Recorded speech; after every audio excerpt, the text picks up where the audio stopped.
I'm Jody with United Pawnbrokers out of Jonesboro, Arkansas. Today I have the Henry AR-7 style survival rifle. So we're going to start off with a little bit of history about this gun and why it was developed.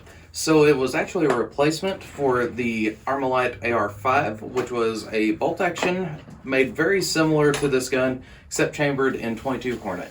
It was adopted by the U.S. Air Force in 1956, and I believe is adopted as the MA-1.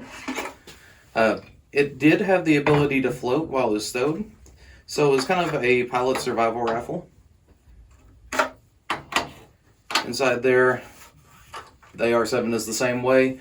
They did an update on this particular Henry. Used to it had a really nice rubber insert. It looks like they've kind of gone to a full plastic construction now.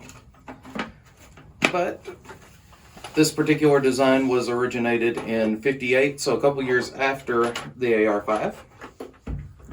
And it weighed anywhere from 2.5 to 3.5 pounds. The original, compared to this one, actually had an aluminum barrel with a steel barrel insert.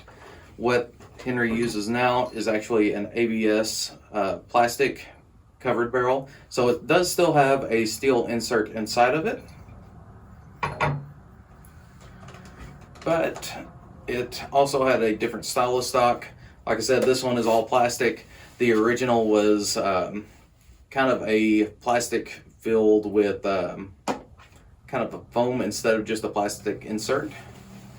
And one thing I really like about this particular platform is that they actually made some pistol variants. I believe those were all made by Armalite, but they are really cool and a little harder to find than the rifles.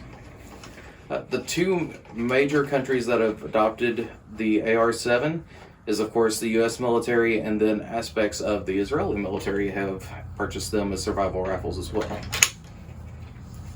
All the different companies that have made this gun in the past include Armalite, Charter Arms, Survival Arms, AR-7 Industries, and of course Henry. There's a quite large amount of aftermarket parts you can buy for these, including different stocks and of course different barrels. If you're planning on turning it into a true range gun, I would probably recommend at least getting a full metal barrel, just so that way you don't burn up and damage your survival barrel. This particular Henry has, of course, the 16.1 barrel, and it is, of course, that ABS covered steel insert. Has a 1 in 16 twist rate. Whenever it is assembled, it is about 35 inches overall. Weighs at that 3.5 pounds, so it is still the original weight. The rear sight is a ghost ring peep style sight, and the front used to be orange like the inside of the stock. They have switched it out to a black on the newer models, but you do have that nice front sight blade that is easy to see. It has a rail up top that is compatible with the 3/8 inch rings and mounts, so you can mount a variety of scopes and other optics on this gun. The downside is any optic that you mount up there, it will no longer fit in the stock. Has a 14-inch length of pull, and it includes two 8-round magazines. It has a nice flexible rubber butt plate, and then whatever it is put inside the stock, it only is about 16.5 inches long, so it is nice and compact. Perfect boat, kayak, gun, or if you're just going to leave it in the back of your car, should be able to get you home. But if you have any questions about this gun or the many others that we have in stock, please come see us. Thank you.